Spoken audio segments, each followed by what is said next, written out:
No if no but only Modi ji. Fan following है, उनका काम है जो दिख रहा है, लोगों को दिख रहा है तो ऑब्वियस है वही आने हैं। मोदी की प्रेजेंस में हर चीज में प्रोग्रेस हुई है, चाहे वो एजुकेशन को लेकर हो, गरीबों के लिए हो। मोदी के आने से जितना सिक्योरिटी सेफ्टी, तो इसीलिए मोदी जी का आना अच्छा है। आज दिल्ली लगभग 40 साल के बाद आया हूँ, तो मेरे को बड़ी अद्भुत दिल्ली दिख रही है। मोदी जी की दिल्ली दिख रही है। देखो जी, इसमें तो जरा भी शंका की बात नहीं है। आने वाले प्रधानमंत्री मोदी जी ही होंगे और मोदी जी ही होना चाहिए, जिन्होंने देश में, पूरे संसार में इतना बड़ा देश का नाम किया है, जो अपने आप में एक मिसाल है। चाहे वो छोटी से छोटी बेसिक चीज़ों की, टॉयलेट से लेकर के स्वच्छता से लेकर के जो मूलभूत चीज़ें थी, और उसके लिए नरेंद्र मोदी जी के जैसा नेतृत्व होना बहुत आवश्यक है। मुझे लगता है कि राहुल गांधी जी क्षमता नहीं दिखा पाए हैं देश के लोगों को जहां वो विश्वास कर सकें। मैम आपका क्या नाम है? मेरा नाम रानी दुबे।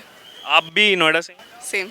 अच्छा, कौन बहुत से लोग तैयारी कर रहे हैं? Kejriwal, Mamata Banerjee? No if no but only Modi ji. Only Modi ji? Only Modi ji. अच्छा, ऐसा क्यों? ऐसा क्या कारण? फैन फॉलोइंग है, उनका काम है जो दिख रहा है, इसीलिए लोगों को दिख रहा है तो ऑब्वियस है वही आने हैं। और भी कुछ कारण होंगे देखने के साथ साथ, क्या अच्छा लगता है? सब कुछ अच्छा है, कोई इफ बट है ही नहीं ना उनका। चाहे वो एजुकेशन को लेकर हो, चाहे वो डेवलपमेंट को लेकर हो, हर जगह मोदी जी ने काम किया है। ठीक है। मैम आपका क्या नाम है? लक्ष्मी तिवारी, आप कहाँ के रहने वाले हैं? कानपुर से। अच्छा, कानपुर के रहने वाले हैं।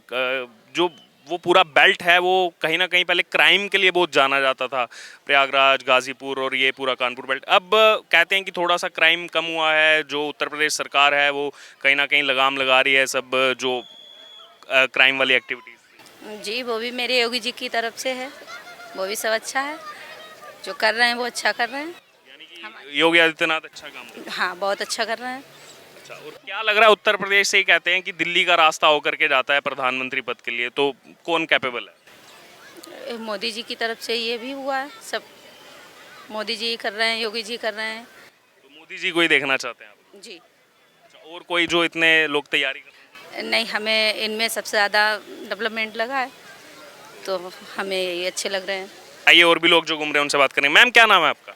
समता सक्सेना, कहाँ के रहने वाले हैं? नोएडा। नोएडा के रहने वाले हैं। आज यहाँ इंडिया गेट घूमने हैं। मैम क्या लग रहा है, अगले साल एक महत्वपूर्ण चुनाव है देश का, देश की दिशा तय करने वाला, कौन आपको लग रहा है प्रधानमंत्री आना चाहिए? मोदी रिपीट। मोदी रिपीट? अच्छा, क्या कारण है, मोदी क्यों? प्रोग्रेस हो रही है इंडिया में, काफ़ी दिख रहा है, तो सब देख ही रहे हैं सब चीज़ों को। यहाँ का ही नहीं आपको एटमॉस्फेयर चेंज दिख रहा है पहले से। तो इसीलिए मोदी आने चाहिए। बिल्कुल। ठीक है। मैम आपका क्या नाम है? चारू निगम। आप भी नोएडा से? नहीं, मैं गुड़गांव। अच्छा, गुड़गांव से हो। आप किसको देखना चाह रहे हो पीएम? मोदी। मोदी, क्या कारण है ऐसा मोदी? मोदी की प्रेजेंस में हर चीज़ में प्रोग्रेस हुई है, चाहे वो एजुकेशन को लेकर हो, चाहे वो क्या कहते हैं गरीबों के लिए हो, एवरीथिंग, हर चीज़ में हम लोगों के लिए, चाहे वो जॉब को लेकर हो, तो मोदी के आने से जितना सिक्योरिटी सेफ्टी, फिर भी लड़कियां सेफ फील करती हैं, तो इसीलिए मोदी जी का आना अच्छा है, चाहेंगे मोदी जी ही आए। क्या नाम है सर? मेरा नाम हरबंस लाल है और मैं हिमाचल प्रदेश के डिस्ट्रिक्ट हमीरपुर से आज दिल्ली लगभग 40 साल के बाद आया हूँ। 40 साल के बाद? हाँ, तो मेरे को बड़ी अद्भुत दिल्ली दिख रही है। मोदी जी की दिल्ली दिख रही है। अभी कुछ ही देर पहले नेताजी सुभाष चंद्र बोस की मूर्ति भी यहाँ पे लगाई है। अभी अभी देखी तो दिल हर्ष से चौड़ा हो गया कि हमारे नेताजी जी अभी तक प्रिजर्व हैं और ठीक ढंग से, जैसे ढंग से होना चाहिए, वो मेरे को लग रहा है। हालांकि एक तरफ से कहें तो मैं पहली बार ही समझ लो दिल्ली आना, क्योंकि ये पहले नहीं था, पिछले साल ही इनॉग्रेशन किया गया, क्योंकि कहीं ना कहीं लोग भी मानते हैं जो नेताजी सुभाष चंद्र बोस का योगदान था भारत की स्वतंत्रता में, उसको बुला दिया गया पिछली सरकारों की तरफ से, वो रिकॉल नहीं किया गया। वो तो कभी भी नहीं बुलाना चाहिए। वो तो उन लोगों की भूल थी, उन राजनीतिज्ञों की भूल थी जिन्होंने इतने बड़े महान नेता को, देश के नेता को बुला दिया है। ये बड़े अफसोसजनक की बात है। और जिन्होंने इसको प्रिजर्व किया है, मोदी जी ने और इस टीम ने, हम तो उनको बधाई भी देंगे। सर, लेकिन अगले साल बात की जाए तो लोकसभा चुनाव है, अहम चुनाव है, देश की दिशा तय करने वाला। क्या लग रहा है आपको, बहुत से नेता तैयारी कर रहे हैं, कैपेबल कौन है, कौन बन सकता है प्रधानमंत्री? देखो जी, इसमें तो ज़रा भी शंका की बात नहीं है। आने वाले प्रधानमंत्री मोदी जी ही होंगे और मोदी जी ही होना चाहिए, जिन्होंने देश में, पूरे संसार में इतना बड़ा देश का नाम किया है, जो अपने आप में एक मिसाल है। कहीं ना कहीं कांग्रेस की उम्मीदें होगी कि हिमाचल प्रदेश ने विधानसभा में तो ले आए हमको, तो लोकसभा में भी कुछ सीटें दे दें। डेफिनेटली ऐसी सोच तो है ही कांग्रेस की, लेकिन एक स्वप्न मात्र है, ऐसा नहीं हो सकेगा। यहाँ से हमीरपुर से तो अनुराग जी आएंगे, अनुराग ठाकुर जो आजकल मंत्री, केंद्रीय मंत्री हैं। जी जी जी जी जी, हम उन्हीं के कंस्टिट्यूएंट हैं। और हमीरपुर से आते हाँ जी जी, और उनकी बड़ी मजबूत पकड़ है। वो आने वाले, उनको परमात्मा करे और भी ऊंचा कोई मंत्रालय मिले।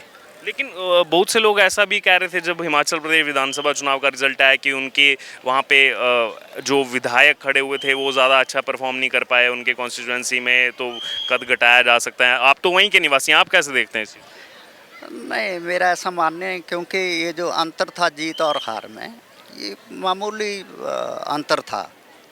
तो उनकी तो यूथ पे अपनी पकड़ है, बुजुर्गों में उनका अपना एक किस्म का करेज है।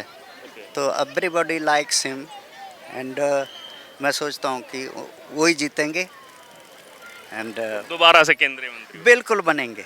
सर क्या नाम है आपका? सर मेरा नाम संजीव कुमार है जी। संजीव जी, आप भी हिमाचल के रहने वाले हैं? हमीरपुर। जी हम हमीरपुर के। अच्छा, घूमने आए हैं दिल्ली? जी जी बिल्कुल। अच्छा सर, क्या लग रहा है अगले साल जो महत्वपूर्ण चुनाव है लोकसभा का, उसमें कौन आना चाहिए सत्ता में, कौन सी पार्टी और कौन प्रधानमंत्री बनना चाहिए? देखिए सर, अगर हम इसका बड़ा विश्लेषण करें एक देशवासी होने के नाते, तो मुझे लगता है कि देश की बागडोर प्रधानमंत्री नरेंद्र मोदी जी के हाथ में ही रहनी चाहिए।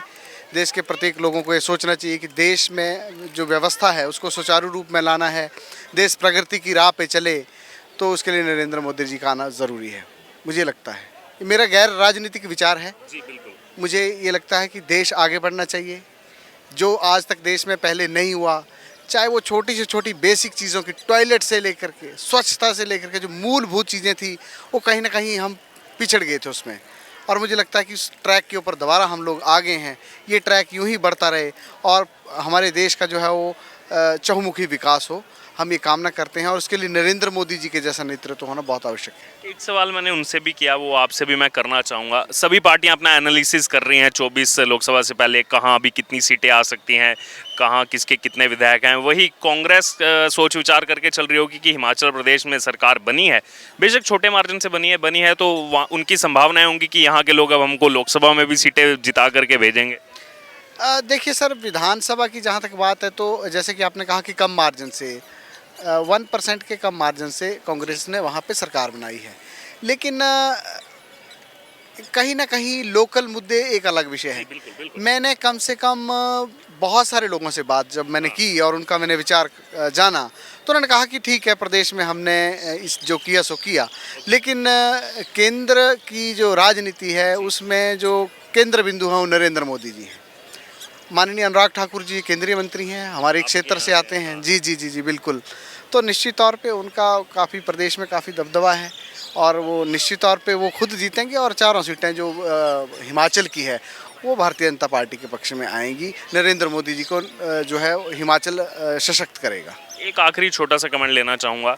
बहुत से नेता और भी तैयारी कर रहे थे, राहुल गांधी उस क्रम में थे, अब उनकी खैर सदस्यता भी चली गई है, अगर अपील नहीं करते हैं तो जेल भी जाना पड़ सकता है। जो लगातार वो बयान देते रहे हैं, वो विवादों में रहे हैं हमेशा। अभी दोबारा से उनका एक बयान था भारत जोड़ो यात्रा का कि ये देश जो है पुजारियों का नहीं है, तपस्वियों का है, मैं तपस्वी हूँ, ये पुजारी नहीं है।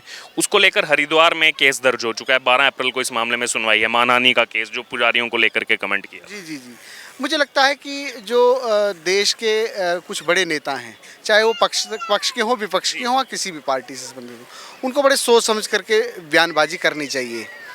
राहुल गांधी जी आज अपने ही बयान में फंस करके उनको 2 साल की सज़ा हो चुकी है सूरत की कोर्ट से। देखिए, कानून सबके लिए एक है, ये देश का नागरिक जान गया है और ये आत्मविश्वास नरेंद्र मोदी की सरकार में उनमें जगाया है कि देश का प्रत्येक नागरिक जो है वो कानून के सामने बराबर है। तो मुझे लगता है कि राहुल गांधी जी वो क्षमता नहीं दिखा पाए हैं देश के लोगों को जहां वो विश्वास कर सकें। जी सर, क्या नाम है आपका? मनीष। कहाँ के रहने वाले मनीष जी? मैं नोएडा। नोएडा के ही रहने वाले हैं। क्या लग रहा है सर, अगले साल महत्वपूर्ण चुनाव है, कौन आ सकता है प्रधानमंत्री? उसमें कोई तो सका ही नहीं है, हमारे मोदी साहब ही आने वाले हैं। मोदी साहब आने वाले हैं। No if no but. अच्छा, ऐसा तैयारी तो 10 नेता कर रहे हैं। कोई फर्क नहीं, तब वही तो सबसे बड़ा रीज़न है कि 10 नेता तैयार ही कर रहे हैं, वो नहीं आ पाएंगे। अगर जो एक नेता तैयारी करे तो शायद आ जाए, क्योंकि वो फिर दूसरा कॉन्सेप्ट आ जाता है ना। राहुल गांधी तैयारी कर रहे थे, सदस्यता चली गई, आज एक और केस दर्ज हो गया मानहानि का हरिद्वार में। वो तो ना भी होता तब भी वो थे तो क्या हो गया, और वो होंगे तो क्या हो जाएगा। वो दरअसल उनके बयान को लेकर हुआ है, वो उन्होंने भारत जोड़ो यात्रा में कहा था कि ये देश पुजारियों का नहीं है, देश तपस्वियों का। पूरे समझना चाहिए कि हमें ऐसे पब्लिक फोरम पे जाके किस तरीके से कैसे बयानबाजी करनी है। अगर जो आप पीएम पद के लिए आप उम्मीदवार हो, आप सोचते हो कि हम देश के भावी प्रधानमंत्री बने या उस लायक हैं, तो आपको उस तरीके से गंभीर होना पड़ेगा ना। वो कहीं ना कहीं उसमें कमी दिखी। वो बहुत ज़्यादा कमी है, वो फुलफिल होना बहुत ज़रूरी है।